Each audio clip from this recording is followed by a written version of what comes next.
नमस्कार. भारत शक्ती मराठीच्या YouTube चॅनलमध्ये तुमच्या सगळ्यांचं पुन्हा एकदा स्वागत. आज आपण एका महत्त्वाच्या आणि थोड्याशा संवेदनशील अशा विषयावर बोलणार आहोत. सध्या आपण बघतोय की नेपाळ असेल किंवा बांगलादेश असेल, या दोन्ही देशांमध्ये अतिशय राजकीय अस्थिरता माजली, अराजकता माजली. खूप मोठ्या प्रमाणावर जनआंदोलनं होत आहेत आणि याच्या पार्श्वभूमीवर तिथल्या काही राजकीय नेत्यांना राजीनामेही द्यावे लागले. आता या सगळ्याच्याच पार्श्वभूमीवर भारताची या दोन देशांच्या असलेल्या संबंधांवर काही परिणाम होणार का? आणि जर होत असेल तर भारताची भूमिका आता सध्या नेमकी काय असली पाहिजे, याविषयी आज आपण चर्चा करणार आहोत. याविषयी बोलण्यासाठी आणि मार्गदर्शन करण्यासाठी आपल्या सोबत आहेत जागतिक घडामोडींचे अभ्यासक आणि निवृत्त brigadier Hemant Mahajan sir. Sir, Bharat शक्तीमध्ये तुमचं मनापासून स्वागत. धन्यवाद. आपण विषयाला हात घालताना फक्त एक आपल्या प्रेक्षकांसाठी तोंडओळख करून देऊया की नेपाळ असेल किंवा बांगलादेशमध्ये ही जी आता उलथापालथ झाली किंवा मोठा तीव्र जनआंदोलनं झाले, तर यामागची नेमकी भूमिका काय होती आणि दोन्ही देशांमधल्या या आंदोलनांमध्ये आपल्याला काय साम्य आढळणार, काय सांगा? असं आहे, आपण जर नेपाळ आणि बांगलादेशविषयी बोलायचं म्हटलं तर आपण सुरुवात बांगलादेश पासून करूया. कारण बांगलादेशचं आंदोलन होऊन खूप दिवस झालेले आहेत आणि तिथे सरकार पण बदली झालेले. जवळजवळ मला वाटतं 2023 मध्ये हे आंदोलन सुरू झालं होतं आणि सुरुवात त्याच्यामध्ये अशी होती की त्यावेळेला जे तिथल्या राष्ट्रपती होत्या हसीना वाजद, त्यांनी एक रिझर्वेशन सरकारी नोकरीमध्ये टाकलेलं होतं की ज्यांनी 1971च्या युद्धामध्ये स्वातंत्र्य लढ्यामध्ये भाग घेतला होता त्यांच्या मुलांचा रिझर्वेशन वगैरे. तसं म्हटलं तर रिझर्वेशन नंबर आकडा हा फार कमी होता आणि हा काय फारसा मोठा विषय नव्हता. तो म्हणजे ते एक नुसतं निमित्त झालं आणि त्या निमित्ताने एक आंदोलन सुरू केलं आणि त्याला असं म्हटलं गेलं की विद्यार्थी आंदोलन आहे, ते भ्रष्टाचाराच्या विरोधात आहे, राजशाहीच्या विरोधात आहे. पॉलिटिकल याच्यामध्ये कारणे वेगवेगळी होती आणि मोठ्या प्रमाणात त्यांनी तिथे हिंसाचार सुरू केला. आता बांगलादेश तसं म्हटलं तर एक 17-18 कोटी लोकसंख्या असलेला देश आहे आणि ढाका ही त्याची राजधानी आहे. आणि बांगलादेशमध्ये हसीना ज्या होत्या त्या गेल्या जवळजवळ 10 वर्ष कंटिन्युअसली राज्य करत होत्या आणि त्यांना भारताचा मित्र समजलं जायचं. आणि याच्याशिवाय त्यांनी जो बांगलादेश मधला जो रॅडिकलाइज भाग होता जमात इस्लामीचा आणि जे जिहादी प्रवृत्तीचे लोक होते त्याच्यावरती त्यांनी पुष्कळ म्हणजे कंट्रोल आणलेला होता. परंतु एका थोडंसं असं पण म्हणतात जायचं की थोडंसं त्या हुकुमशा बनलेल्या होत्या, हे म्हणजे निमित्त झालेलं होतं आणि आंदोलन हे सुरू झालं आणि आंदोलनामध्ये ढाक्यामध्ये जाळपोळ सुरू झाली. मग त्याच्यानंतर म्हणजे काय सांगायचं की काही वेळाचा जसा भडका उठतो तसा भडका उडाला आणि त्यांना सरळ बांगलादेशच्या सरकारने उचललं तिथून आणि त्यांना भारतात नेऊन पोहोचवलं. म्हणजे अगदी मी क्रूडली सांगायचा प्रयत्न करतो आहे आणि सांगितलं की सत्तांतर झालं. खरं म्हणजे जर बांगलादेशच्या आर्मीला पाहिजे असतं की म्हणजे जो हिंसाचार चालला त्याच्यावरती कंट्रोल करायचा तर ते कंट्रोल तो करता आला असता, पण पॉसिबली त्यांची इच्छाशक्ती नव्हती. त्यामागे कारणं अनेक देण्यात आली होती आणि मुख्य कारण असं म्हटलं जात होतं की एखाद्या वेळी हे अमेरिकेने केलं असावं. याचं कारण काय की त्यांना तिथे एक लष्करी बेस पाहिजे होता. म्यानमारवरती लक्ष ठेवण्याकरता, चीनवरती लक्ष ठेवण्याकरता त्या हसीना द्यायला तयार नव्हत्या म्हणून त्यांनी हे केलं. परंतु लक्षात असावं, विद्यार्थी एक तात्पुरतं आंदोलन सुरू झालं पण तिथे नंतर त्या आंदोलनाला टेकआउट केलं होतं जमात इस्लामीने, की जे तिथला एक अतिशय रॅडिकलाइज भाग आहे आणि त्यानंतर ते आंदोलन पूर्णपणे विस्कटलं. हसीनांना पळून जावं लागलं आणि राजकीय पक्ष सुद्धा त्यांनी आपल्या हात त्यात धुण्याचा प्रयत्न केला आणि नंतर सत्ता बदल झाले. त्याच्यानंतर जे सध्याचे जे मोहम्मद युनूस आहे ते सत्तेमध्ये आले. ते म्हणाले की मी काही दिवसच सत्ता सांभाळीन, आता खूप वर्ष झाले आहे, म्हणजे खूप वेळ झाला तरी पण ते सत्ता सोडायला तयार नाहीयेत वगैरे वगैरे. तर या पार्श्वभूमीवरती मुख्य महत्वाचा मुद्दा असा आहे की एक तिथे जे फ्रेंडली सरकार होतं ते फ्रेंडली सरकार जाऊन तिथे एक अतिशय अनफ्रेंडली सरकार आलेलं आहे आणि मोहम्मद युनूस जे आहेत ते भारताला त्रास देण्याकरता वेगवेगळ्या पद्धतीने पावलं उचलायचा प्रयत्न करतायत. आणि बांगलादेश ही एक अशी म्हणजे थोडा म्हटलं तर अशी एक रणभूमी निर्माण झाली आहे की जिथे चीन सुद्धा इन्फ्लुएन्स वाढवण्याचा प्रयत्न करतोय आणि अमेरिका सुद्धा करतो आहे. आणि यावेळेला असं म्हटलं जातं आता म्हणजे काही दिवसापूर्वीच बांगलादेशमध्ये एक मिलिटरी एक्सरसाइज झाली ज्याच्यामध्ये अमेरिकन सैन्याने भाग घेतला होता. तर त्याच्यामुळे काही लोकांना भीती वाटायला लागली की इथे अमेरिकन सैन्य कशा करता आलं वगैरे. आणि त्याच वेळेला आपल्याला आठवत असेल की बांगलादेशच्या नेव्हीला चीननी 2 सबमरीन्स दिलेले आहेत आणि चीनचा प्रभाव तिथे म्हणजे शस्त्र सप्लाय करण्याच्या बाबतीत तिथे चीनचा प्रभाव वाढलेला आहे. आणि असं पण म्हटलं जातं की आता मोठ्या प्रमाणात तिथे पाकिस्तान पण आलेला आहे, आयएसआय पण आलेला आहे. तिथून ज्यावेळेला हसीना तिथे होत्या त्यावेळेला जे ईशान्य भारतातले काही बंडखोर असायचे, त्यांची जे तिथे बेसिस वगैरे असायचे ते त्यांनी बंद केले होते. भारत विरोधी शक्तींवरती त्यांनी पूर्ण कंट्रोल केला होता. भारताशी त्यांचं इकॉनॉमिक कोऑपरेशन चांगलं होतं, हे सगळं चांगलं चाललेलं होतं.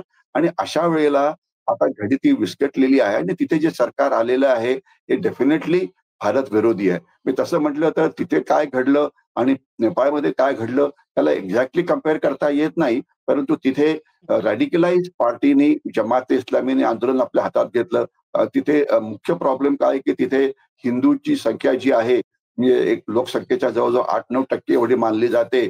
आणि त्यांनी हिंदूंच्या घरावरती हल्ला केला, हिंदूंची घरं बळकावली. मुख्य प्रॉब्लेम काय आहे की म्हणजे तिथे हिंदूच्या प्रॉपर्टीवरती तिथले जे रॅडिकलाइज लोकांचा नेहमीच डोळा राहिलेला आहे की तिथे जमीन कमी आहे आणि त्यांना जे कोणी सुखवस्तू लोक असतात त्यांची घरं लुटायची असतात वगैरे वगैरे. तर या आंदोलनाचा मुख्य 2-3 मोठे इफेक्ट जे म्हणता येईल, एक अतिशय वाईट इफेक्ट म्हणजे पाकिस्तानच्या आयएसआयची पुन्हा एंट्री आणि पाकिस्तान आणि बांगलादेशचे संबंध भारताच्या विरोधात म्हणजे त्यांनी पुन्हा एक नवीन ऍक्सिस तिथे उघडली आहे. हा एक महत्वाचा मुद्दा. आणि याच्याशिवाय तिथे हिंदूंवरती होणारे अत्याचार त्याच्यामुळे घुसखोरी वाढली, म्हणजे हा दुसरा मुद्दा. तिसरं अमेरिका आणि चायनाचं त्याच्यामध्ये एक प्रकारची म्हणजे कुरघोडी किंवा म्हणजे एक पाऊल मी पुढे एक पाऊल पुढे हे चाललेलं आहे. त्याच्यामुळे तिथे माजलेले थोडंसं काही प्रमाणामध्ये ग्रेट पॉवरची रायव्हलरी, हे 3 मोठे मुद्दे. आणि आपण आपल्या शेजारच्या राष्ट्राचा एक महत्वाचा म्हणजे मित्र गमावला, हे भारताकरता एक वाईट झालेली गोष्ट. परंतु याच्यामध्ये मी आपल्याला एकच सांगेन, की काय असतं अनेक वेळा आजूबाजूला गोष्टी घडतात, याच्यावरती आपला काही कंट्रोल नसतो. परंतु एवढं नक्की की कुठल्याही परिस्थितीमध्ये जी परिस्थिती निर्माण होईल, त्या परिस्थितीमध्ये आपल्याला आपलं राष्ट्रीय हित हे सांभाळायचं असतं. जेवढं पॉसिबल आहे तेवढं. आणि आपण जर नेपाळकडे वळलो, तर नेपाळ हा एक म्हणजे जवळ-जवळ म्हणजे भारताचा खूप चांगला मित्र आहे. 1 कोटीहून जास्त नेपाळी भारतात राहतात आणि त्यांचे रोजी-रोटी सकाळचे संबंध आहेत वगैरे. भारतीय सैन्यामध्ये नेपाळी सैनिक आहेत वगैरे. तर याच्यामध्ये म्हणजे जो ही अस्वताला झाली त्याला जनरल झेड वगैरे म्हटलं जातं, की जनरल झेडने आंदोलन केलं, भ्रष्टाचार वगैरे. तर याच्यात एक अतिशय मोठा फरक आहे, की यांनी जे आंदोलन केलं, हे आंदोलन सगळ्या प्रस्थापित राजकीय पक्षाच्या विरोधात होतं. म्हणजे नेपाळमध्ये आपण 3-4 मोठे राजकीय पक्ष आहेत. एक तर आहे नेपाळी म्हणजे ओली ज्यांचं सरकार काढून टाकलं गेलं, त्यांचा कम्युनिस्ट पक्ष, मग पाचंदा यांचा कम्युनिस्ट पक्ष, त्याच्यानंतर अजून कम्युनिस्ट पक्षाचे अजून 1-2 प्रकार, मग नेपाळी काँग्रेस हा तिथला एक अतिशय मोठा पक्ष आहे आणि मग इतर काही असतील ते. तर यांनी सगळा जो म्हणजे आंदोलन केली या सो कॉल्ड विद्यार्थ्यांनी किंवा जनरल झेडनी, ही सगळ्या राजकीय प्रस्थापित राजकीय पक्षाच्या विरोधात होती. बांगलादेशमध्ये तसं नाहीये. बांगलादेशमध्ये म्हणजे आता तिथे आता फक्त त्यांनी शेख हसीनाला बाहेर काढलेलं आहे. परंतु जे इतर राजकीय पक्ष आहेत, जे जमात इस्लामीचा एक मोठा पक्ष आहे, त्याच्याशिवाय खलिदा जिया त्यांचा बीएनपी बांगलादेशी नॅशनलिस्ट पार्टी हा पक्ष आहे. तर त्याला इक्वली इम्पॉर्टन्स आहे आणि त्यांना आता आनंद झालेला आहे, कारण त्यांना आता सत्तेत येण्याची शक्यताही वाढलेली आहे, जेव्हा केव्हा इलेक्शन होईल त्यावेळेला. परंतु इथे मात्र त्यांना कुठलाच राजकीय पक्ष नको आहे आणि म्हणून त्यांनी त्या सुशीला ज्यांना आता इंटरिम सरकारमध्ये आणलं आणि त्या आता हे आल्या. तर याच्यामध्ये म्हणजे एक चांगली गोष्ट म्हणजे अशी जर आपण चांगली जे काय शोधायचं म्हटलं, तर ओली हे विनाकारण भारताच्या विरोधात जात होते. आणि आपल्याला आठवत असेल की आता एससीओमध्ये ते भारताच्या पंतप्रधानांना भेटले आणि तिथे ते काय विचारतात, की लिपुलेखा नावाची जी जागा आहे त्याचं काय? आणि थोडंसं म्हणजे यांचं भारत वैर हे इतकं जास्त होतं, की आता म्हणजे एक वेळेच्या अभावी मी आपल्याला फक्त एकच महत्वाचा मुद्दा मांडतो, की यांनी आणि यांच्या आधीच्या सरकारांनी एक प्रयत्न असा केला, की आम्हाला भारतावरती म्हणजे अवलंबून नाही राहायचं आणि आम्ही आमचा व्यापार जो आहे, हा आम्ही चीनच्या द्वारे करू. आपण जर नकाशा ओढला आणि आपण बघितलं, तर म्हणजे काठमांडू जे त्यांची राजधानी आहे, तर तिथून किंवा नेपाळमधनं आपण कुठे म्हणजे व्यापार करायचा म्हटलं समुद्राच्या बाजूनी, तर आपल्याला असं दिसेल की भारताची जी बंदरं आहेत, वेस्ट बेंगॉल मधलं कलकत्ता असो, की पारादीप नावाचं पोर्ट ओरिसामध्ये आहे किंवा विशाखापट्टणम जे आंध्र प्रदेशमध्ये आहे, ही एक 650-750 किलोमीटरच्या आत असलेली बंदरं आहे आणि इथून त्यांना व्यापार करणे अतिशय सोपं होतं. म्हणजे लॉजिकली. पण ते काय करत प्रयत्न काय करत होते, तर ते चीनच्या बंदरातून व्यापार करत होते. म्हणजे आपण जर नकाशा ओढला, तर नेपाळला पहिले काय लागले तिबेट आणि चीनची बंदरं कुठे एक्स्ट्रीम ईशान्य भारताला ईशान्य बाजूला म्हणजे जवळ-जवळ 7,600 ते 8,000 किलोमीटरचा लांबचा प्रवास करून तुम्हाला समुद्री व्यापार करता येत होता. आता प्रायमरी स्कूल मधल्या मुलाला सुद्धा कळेल, की 750 वाला बंदर तुम्ही वापरायचं तुमच्या इम्पोर्ट आणि एक्सपोर्ट करता, की 7,800 किलोमीटर दूर असलेलं बंदर वापरायचं. पण वैर एवढं वाढलेलं होतं, की त्यांनी त्याचा वापर करायला सुरुवात केली. त्याच्यामुळे त्यांनी इकॉनॉमीवरती लक्ष ठेवलं नाही आणि त्याच्यामुळे इकॉनॉमी त्यांची खूप खराब झाली आणि म्हणजे दुसरं काय आहे, की तिथे मॅन्युफॅक्चरिंग काही नाही. ते टुरिझम वरती राहणारे जास्त देश आहेत वगैरे. तर राजकीय परिस्थितीचा एक भाग झाला. परंतु इकॉनॉमी जे लोकांना नोकऱ्या पाहिजेत, रोटी कपडा मकानची लढाई जिंकता आली पाहिजे वगैरे. तर त्याच्यात ते खूप मागे पडले आणि चांगला भाग आता त्याच्यात काय झालेला आहे, की ओली सरकार हे पूर्णपणे विरुद्ध होतं भारताच्या. दुसरी गोष्ट नेपाळमध्ये चीनचा प्रभाव हा प्रचंड वाढलेला होता. प्रचंड म्हणजे प्रचंड. मला याची इतकी चांगली कल्पना आहे कारण तिथले काही गुरखा सैनिक हे म्हणजे अजून सुद्धा भारतामध्ये आहेत आणि त्यांच्या तुम्ही आपल्या कधी नेपाळमध्ये गेला आणि त्यांना वाटलं की तुम्ही भारतीय आहात, तर तुमच्यावरती पाळत ठेवली जाते. म्हणजे तसं म्हणजे भारतीय आणि नेपाळ याच्यामध्ये काहीच फरक नाहीये. ठीक आहे ना, म्हणजे दिसण्याच्या बाबतीत, याच्या बाबतीत आणि पेक्षा चांगलं आहे. तर आता एक भारत विरोधी सरकार गेलं, ही एक चांगली बाब झाली. दुसरी या ज्या सुशिला ज्या आलेल्या आहेत, त्यांचा भारताशी पुष्कळ संबंध आहे. त्यांनी त्याचं एज्युकेशन भारतात केलेलं आहे आणि आत्ताच आपले पंतप्रधान श्री नरेंद्र मोदीजी त्यांनी त्यांच्याशी बोललेलं आहे. तर त्याच्यामुळे त्या थोड्याशा म्हणजे मित्रत्वाचं नातं तयार करू शकतील, अशा प्रकारची आशा ही निर्माण झालेली आहे. बघूया परिस्थिती तिथे अस्थिर आहे. सरकार अजून सुद्धा पूर्ण झालेलं नाहीये. पण त्यांनी असं म्हटलेलं आहे, की पुढच्या 6 महिन्यामध्ये मी राज्यकारभार सोडीन आणि त्यानंतर मग इलेक्शन्स होतील आणि नवीन सरकार आणलं जाईल वगैरे, वगैरे. तर त्यांना याच्यावरती जर अंमलबजावणी करता आली तर फार चांगलं होईल आणि मग नेपाळी लोकांना जे त्यांना त्यांच्या आवडीचं सरकार असेल ते काढता येईल. कारण नेपाळमध्ये एकतर प्रस्तावित राजकीय पक्ष हा एक भाग झाला. दुसरं तिथे जे राजे आहेत, राजे महेंद्र ज्यांचं सुद्धा त्यांचे सुद्धा अनेक अनुयायी तिथे आहेत. तर तो दुसरा भाग झाला. तर जर असं एक ऑल पक्षाचं जर सरकार तुम्हाला जर तिथे स्थापन करता आलं 6 महिन्यानंतर किंवा 7 महिन्यानंतर, तर फार चांगलं होईल आणि भारताचे जर संबंध जर चांगले झाले, तर खूप चांगलं होईल. तर म्हणजे चांगलं काय झालं याच्यामधनं, तर एक भारत विरोधातलं सरकार गेलं नंबर 1. एक भारत प्रेमी सरकार आलं असावं अशी अपेक्षा निर्माण झालेली आहे आणि जे पॉलिसी करेक्शन जे चुकीचं ते धोरण अवलंबत होते, तर ते खरं बदली होईल आणि असं पण म्हटलं जातं, की या सत्ता बदलाकरता अमेरिका जबाबदार असावं. म्हणजे आणि त्यात थोडंफार तथ्य पण आहे. कारण काय, की 2च राष्ट्र तिथे सत्ता बदल करू शकत होते, चीन किंवा अमेरिका. तर चीनच्या बाजूने असलेलं सरकार जर कोणी उलथवून टाकलेलं असेल, तर अर्थातच त्याला अमेरिकेने मदत केली असावी, हे मानण्याकरता पुष्कळ आपल्याला म्हणजे हे आहे. तर म्हणजे आपल्या विरुद्ध असलेलं सरकार गेलं ही चांगली बाब झाली. थोडीशी पॉलिसी चेंज भारताच्या बाजूने होईल ही चांगली बाब झाली आणि सुशीला आणि त्या मॅडम म्हणतायत, की आम्ही पुन्हा नवीन म्हणजे सरकार आणू पुढच्या काही महिन्यामध्ये, ही तिसरी बाब झाली. तर हे मला वाटतं सिल्व्हर लायनिंग आहे, जो नेपाळचा जो क्रायसिस आहे त्याच्याकरता. वेद. नक्कीच. सर तुम्ही वारंवार चीन आणि अमेरिकेचा उल्लेख केला. तर याला जोडून माझा पुढचा प्रश्न होता, की ही जी अराजकता सध्या नेपाळ, बांगलादेशमध्ये आहे, तर तिकडे चीन आणि अमेरिकेला कितपत स्कोप आहे? तुम्ही याचा थोडक्यात आढावा घेतलात. पण जर खोलात जायचं झालं तर कितपत स्कोप आहे आपलं वर्चस्व प्रस्थापित करायला? आणि महत्त्वाचा प्रश्न म्हणजे भारताचं जे नेबरहूड फर्स्ट धोरण आहे, यावर त्याचा काही विपरीत परिणाम होऊ शकतो का? याविषयी काय सांगाल? बघा पहिला प्रश्न आहे समजा चीनचा. चीनचं तिथे म्हणजे जर नेपाळविषयी बोलायचं म्हटलं, तर चीनचा प्रभाव तिथे प्रचंड वाढला होता. म्हणजे अमेरिका तिथे नव्हतंच, थोडक्यात सांगायचं म्हणजे. म्हणजे तिथे फक्त चीनच होतं, हे आपल्याला एक लक्षात यायला पाहिजे. तर तो भाग झाला आणि आता जर चीन तिथनं गेला असेल, तर थोडासा त्यांचा प्रभाव कमी होण्यामध्ये नक्कीच हे मिळेल, याच्याविषयी काही डाऊट नाहीये. तर चीनचा प्रभाव थोडासा कमी होईल, अशा प्रकारची चिन्ह दिसतायत. आणि अमेरिकेचा प्रभाव तिथे काय, तर अमेरिका आल्या म्हणजे अमेरिकेला खरं जो नेपाळचा वापर जो आहे, तो केवळ फक्त चीनला कंट्रोल करण्याकरताच ठेवायचा, याच्याशिवाय त्यांना बाकी काही इंटरेस्ट नाहीये. भारताविरुद्ध काही कारवाया करण्याकरता ते जातील समजा बांगलादेशमध्ये किंवा नेपाळमध्ये, तर ही शक्यता फार कमी आहे. आणि सध्या जोपर्यंत अमेरिकेचा प्रश्न आहे, अमेरिकेमध्येच प्रचंड गोंधळ माजलेला आहे. म्हणजे आता अमेरिकेमध्ये काही ज्याला स्टेट पॉलिसी म्हणतात तशी काही नाहीये. म्हणजे अमेरिकेमध्ये एकच पॉलिसी आहे, ती म्हणजे डोनाल्ड ट्रम्प म्हणतात ती पूर्व दिशा. खरं म्हटलं तर अमेरिका सारखा देश, तिथे जी निर्णय घेतले जातात ते एक्सपर्ट्स डिसाईड करतात की नेपाळशी संबंध कसे असावे किंवा बांगलादेशशी संबंध कसे असावे. परंतु आता ते काही नाही.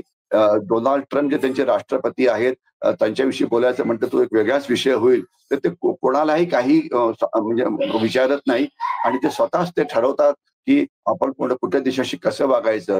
तर त्याच्यामुळे सध्या थोडक्यात मी सांगण्याचा प्रयत्न हा करतोय की डोनाल्ड ट्रम्पमुळे आता अमेरिकेची काही स्टेट पॉलिसी शिल्लक राहिलेलीच नाहीये. त्यांची पॉलिसी आहे डोनाल्ड ट्रम्पला नोबेल प्राइज मिळवून द्यायचं किंवा डोनाल्ड ट्रम्प किती मोठे आहे ते दाखवायचं. आणि तिथे जे त्यांचे थिंक टँक्स आहेत, तिथे जे त्यांचे इतर लोक आहेत की ज्यांना ज्या विषयाचं जास्त चांगलं ज्ञान आहे, परराष्ट्र धोरणाचं ज्ञान आहे, सेक्युरिटी विषयी ज्ञान आहे, सामरिक म्हणजे स्ट्रॅटेजिक तुमची इंटरेस्ट काय याच्याविषयी ज्ञान आहे. या कुठल्याही एक्सपर्टचा किंवा कुठल्याही अशा प्रकारच्या लोकांचा, मग ते सेक्रेटरी ऑफ स्टेट असतो की सेक्रेटरी ऑफ हे असो, यांना डोनाल्ड ट्रम्प विचारतच नाहीये. तर त्याच्यामुळे तिथे काही पॉलिसी नावाचा प्रकारच नाहीये. हे सत्ता बदल झाला तर अमेरिका त्याच्या पुढे गेल्याला फारसा परसू करेल असं काही दिसत नाहीये. म्हणजे तो एक भाग झाला.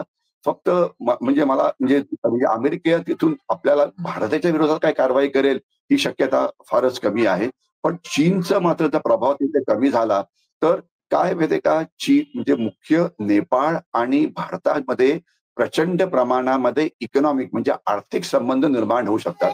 याचं कारण असं की हा जो देश आहे हा हिमालयामध्ये आहे आणि भारताने हे प्रपोजल पहिले पण दिलं की तिथे खूप मोठ्या प्रमाणात नद्या आहेत. नद्या असणारच म्हणजे सगळ्या जेवढ्या नद्या आहेत हिमालयात उगम पावतात आणि त्या नद्यांवरती जर तिथे धरणं बांधून जर तिथे वीज निर्मिती केली तर नेपाळ भूतानप्रमाणे आपल्याला हायड्रो इलेक्ट्रिसिटी प्रोड्यूस करून देऊ शकतं आणि त्याचा नेपाळला खूप फायदा होऊ शकतो की त्यांना रेव्हेन्यू जनरेट होईल. तो एक भाग झाला. आणि दुसरं भारताला चीप इलेक्ट्रिसिटी मिळेल हा तिसरा भाग झाला. पण इथे ओली काय म्हणजे इतके वेडे की ते म्हणतात की आम्ही इलेक्ट्रिसिटी एक्सपोर्ट करू एक्सपोर्ट करू कोणाला, तर आम्ही ही एक्सपोर्ट करू चीनला. आता जर तुम्ही नकाशा जर समोर ओढला तर आपल्याला असं दिसेल की त्यामध्ये तिबेट आहे 5-6 हजार किलोमीटर लांब. तिबेटला इलेक्ट्रिसिटीची गरजच नाहीये. इलेक्ट्रिसिटीची गरज कुठे असते? ती शहरांकडे म्हणजे जिथे काही इंडस्ट्रियल प्रोडक्शन असतं तिकडे असते. तर नेपाळ कुठल्याही हद्दीत इलेक्ट्रिसिटी ही जनरेट करू म्हणजे चीनला निर्यात करू शकत नाही. दुसरी गोष्ट तिथून ते रेल्वे लाईन बांधण्याचा प्रयत्न करत होते चीनला. म्हणजे हा शुद्ध वेडेपणा आहे. तर तुम्ही रेल्वे लाईन बांधली ते जाणार कोण तिथे? कशा करता जाणार? काय करणार जाऊन तिथे? तर मला वाटतं हे जे पॉलिसी करेक्शन जे चीनच्या बाबतीत व्हायला पाहिजे आणि जर त्या सुशीला आणि त्याच्यानंतर जर सरकार नेपाळ काँग्रेस वगैरे कोणी आलं तर फार चांगलं होईल. लॉजिकली स्पीकिंग त्यांनी तिथे धरण म्हणजे तिथे जर इलेक्ट्रिसिटी जनरेशन केलं तर त्यांच्या अर्थव्यवस्थेला एक फार मोठा फायदा होऊ शकतो जे त्यांनी करायला पाहिजे. आणि विनाकारणच काहीतरी म्हणजे त्याला काय म्हणायचं खुसपट शोधून भारताशी भांडत राहायचं. म्हणजे नेपाळमध्ये आपण जर बघितलं तर इतकं सत्ता परिवर्तन झालेलं आहे गेल्या काही म्हणजे वर्षामध्ये. कोण येतो 1 वर्ष टिकतो काहीतरी करतो आणि तिथे त्याच्यामुळे जर आता जर एखादं म्हणजे आशा निर्माण झाली आहे की चीनवरती कंट्रोल हा एक भाग झाला. दुसरा जर संबंध भारताशी करेक्शन रिसेट झाले तर आपल्याला पुष्कळ फायदा होऊ शकतो हा दुसरा भाग झाला. तर मला वाटतं की या सरकार बदली झाल्यामुळे नेपाळमध्ये ती एक पॉलिसी करेक्शनची भारताच्या बाजूनी एक एक म्हणजे अशी आशा निर्माण झालेली आहे. आता अर्थात जमिनीवरती काय होतं हे आपल्याला बघावं लागेल. परंतु एवढं नक्की आहे की येणाऱ्या काळामध्ये थोडंफार आपले आणि नेपाळचे संबंध सुधारतील, ज्याच्यामुळे आर्थिक संबंध सुधारू शकतात. आणि तसं झालं तर मग संरक्षण संबंध असो की सामरिक संबंध असो याच्याविषयी आपल्याला नक्कीच मदत होऊ शकते. ही एक मला वाटतं आशा निर्माण झालेली आहे. आणि एक शेवटचा मुद्दा असा की एक चांगली गोष्ट या बाबतीमध्ये अशी घडलेली आहे म्हणजे नेपाळच्या बाबतीमध्ये की त्यांनी ज्यांना शोधलं त्या एक रिस्पेक्टेड व्यक्ती आहेत. म्हणजे त्या अँटी करप्शन क्रुसेडमध्ये होत्या, त्यांना न्यायालयाचा मोठा अनुभव आहे. फक्त त्यांना गव्हर्नन्सचा अनुभव आहे की नाही हे आपल्याला माहिती नाही. आणि त्यांनी काही एक एक्सपर्ट कमिटी फॉर्म करून नेपाळवरती राज्य करण्याचा प्रयत्न त्या करतायत. तर तो किती होईल येणाऱ्या काळात बघावं लागेल. पण जर एखाद्या जर त्यांनी जर एक काळ्या रंगाचा चष्मा काढून जर एक केवळ राष्ट्राची प्रगती करण्याकरता जर त्यांनी काही प्रयत्न केले तर पॉलिसी करेक्शन हे होऊ शकतं, की जो नेपाळ भारताकरता एक फार मोठा फायदा होईल. आणि मी असं बघतो, की या सत्तांतरामुळे चीनचा प्रभाव नक्कीच कमी होणार आहे आणि याच्यामुळे भारत आणि नेपाळचे संबंध येणाऱ्या काळात चांगले होण्याची शक्यता ही पुष्कळ वाढलेली आहे. वेद. नक्कीच. आपण अशीच आशा करू, की येणाऱ्या काळात भारत आणि नेपाळचे संबंध एक चांगल्या नोटवर असतील. यालाच जोडून एक सर जाता-जाता शेवटचा प्रश्न, की भारताने या सगळ्यामध्ये सध्या जी अराजकता नेपाळमध्ये चालली आहे किंवा जी शक्यता-अशक्यता तुम्ही वर्तवली, भारताने स्वतःहून कोणती भूमिका किंवा स्वतःहून कोणतं धोरण अवलंबणं आता गरजेचं आहे? का सध्या भारताने फक्त एक प्रेक्षक किंवा एक मध्यस्थी म्हणून तटस्थ राहणं जास्त गरजेचं आहे? एक जागतिक घडामोडींचा अभ्यासक म्हणून तुम्हाला याविषयी काय वाटतं? असं आहे, की केवळ नुसतं तटस्थ राहून चालत नाही किंवा नुसती आक्रमक भूमिका, की या तर तुम्ही आमच्या बाजूने या, नाही तर आम्ही तुमच्यावरती कारवाई करू, हे पण चालत नाही. कारण आपण आपल्याला दुसऱ्या देशांमध्ये सत्ता बदल करणं हा आपला पहिले एकतर धोरण नाहीये आणि आपण ते कधी करायचा प्रयत्न पण करत नाहीये. आपण जर बांगलादेश विषयी बोललो बोललो तर तिथे करायला काय पाहिजे? तर एक सरळ असं असतं, की कुठल्याही देशामध्ये ज्यांचा देशावरती प्रभाव असतो तिथे काही घटक असतात.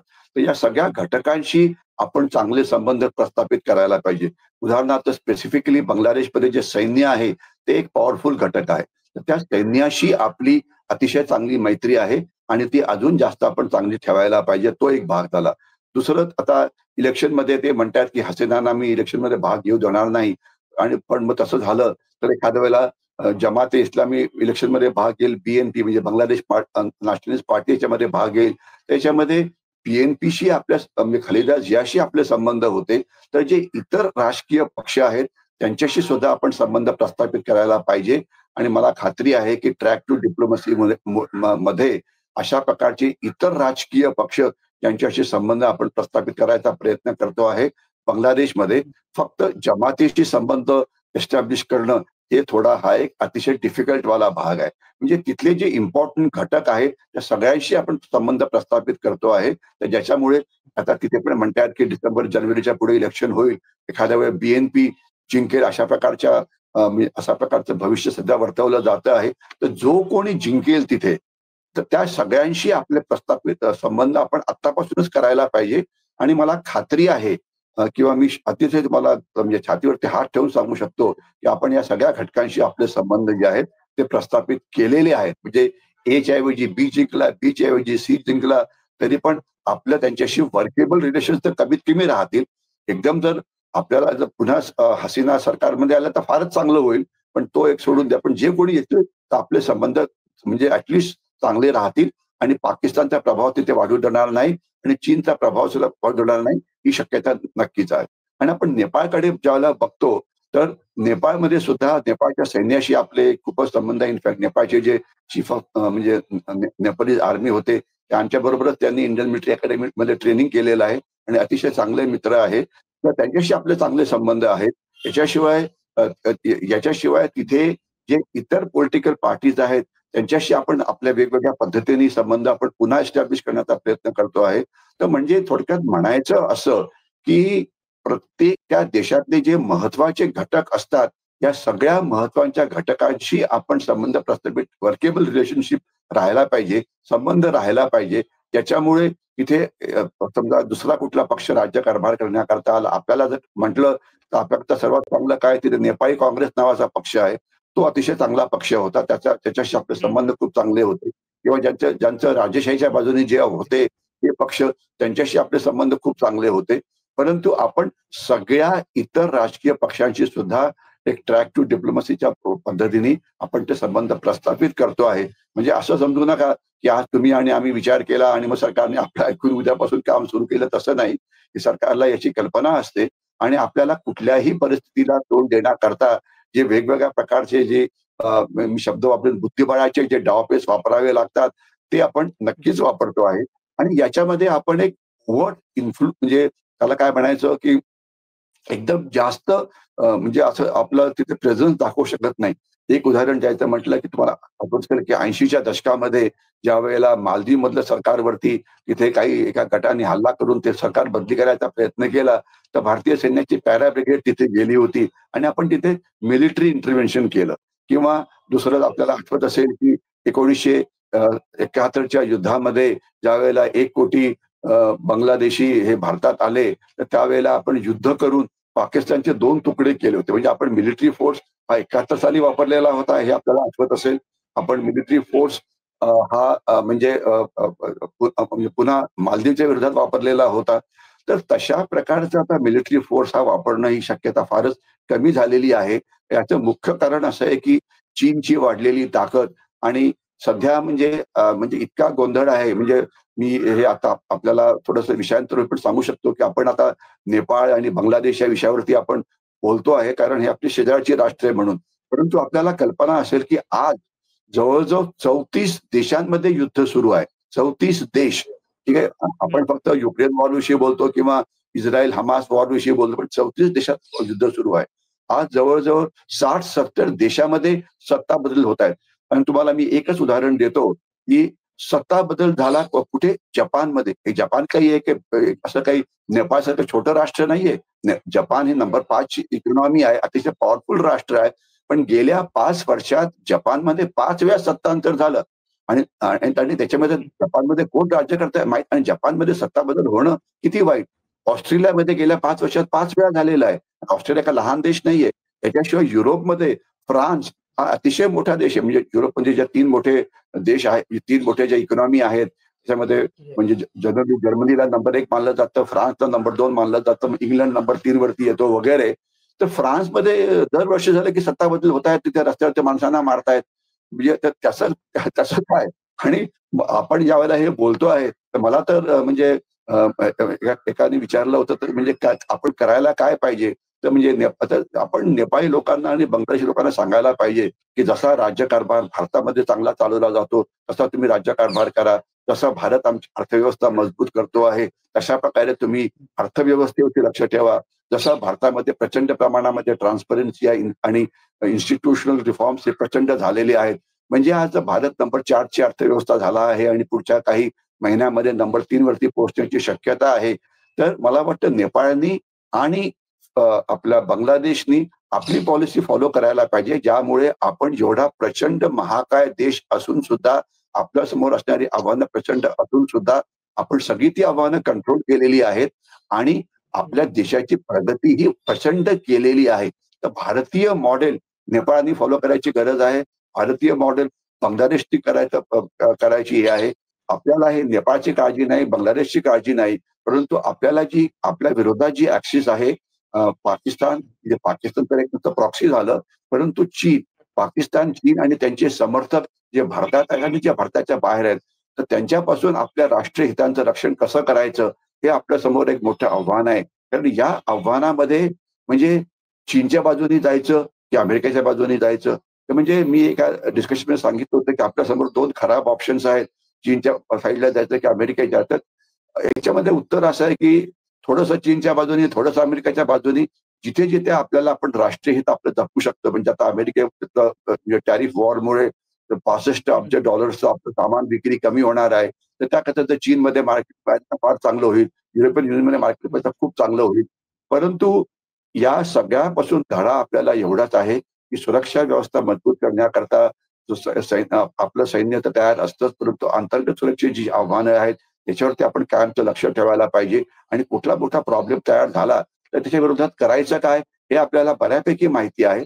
तर राष्ट्रीय धोरणामध्ये देशाला सुरक्षित ठेवायचं, देशाच्या आत, देशाच्या बाहेर आणि आपल्या राष्ट्रीय हिताचं जगामध्ये रक्षण करायचं, याच्यावरती लक्ष ठेवून भारताला पुढे नेऊन जायचं आणि भारताच्या अर्थव्यवस्थेचा जो वेग आहे तो कमी होऊ द्यायचा नाही. हे जर आपण केलं तर सोशल हार्मोनी ही चांगली टिकेल आणि याच्यामुळे अशा प्रकारची जी काही अस्वस्थता इतर देशांमध्ये निर्माण होते वेगवेगळ्या कारणामुळे, ती भारतात निर्माण होणार नाही. तर good governance, good economic progress आणि गुड सुरक्षा व्यवस्था हे मला वाटतं ही त्रिसूत्री भारताने वापरायला पाहिजे. त्यामुळे आपल्या समोर असलेली आव्हानं जी आहेत त्यांना आपण यशस्वीरित्या तोंड देऊ शकू आणि खरं म्हणजे म्हटलं तर घडतं आहे. म्हणजे मी डिटेलमध्ये जात नाही, परंतु आपण हे बऱ्यापैकी घडतंय लक्षात ठेवा बरं का. फक्त म्हणजे काही काही गोष्टी ओपन डोमेन मध्ये पाठवल्या जात नाहीत, काही काही गोष्टी येतात वगैरे, तर ते ठीक आहे. परंतु डोळे आणि कान उघडे ठेवायलाच पाहिजे. धोके कुठले आहेत ते लक्षात ठेवायलाच पाहिजे आणि कुठेही काही घडलं तर त्याचं विश्लेषण करून आपल्याला करेक्टिव्ह पावलं काय उचलता येईल याच्यावरती आपण बघायला पाहिजे, की जे आपण करतो आहे वेद. नक्कीच. सर आणि आपण आशा करूया, की या सगळ्याच्या पार्श्वभूमीवर बांगलादेश असेल किंवा नेपाळ असेल यांचे भारतासोबतचे दीर्घकालीन संबंध जे आहेत, भविष्यात येणारे जे आर्थिक असतील किंवा राजकीय संबंध आहेत, ते चांगले राहतील आणि भारताच्या सर्वांगीण विकासाकडेच आपण पुढे वाटचाल करू.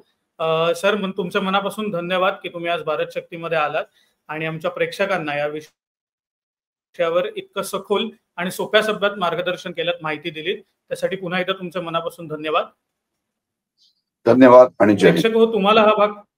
प्रेक्षको तुम्हाला आजचा हा भाग कसा वाटला हे आम्हाला कमेंट्सद्वारे नक्की कळवा आणि भारत शक्ती मराठीच्या YouTube चॅनेलला लाईक, शेअर आणि सबस्क्राईब करायला विसरू नका. थँक्यू.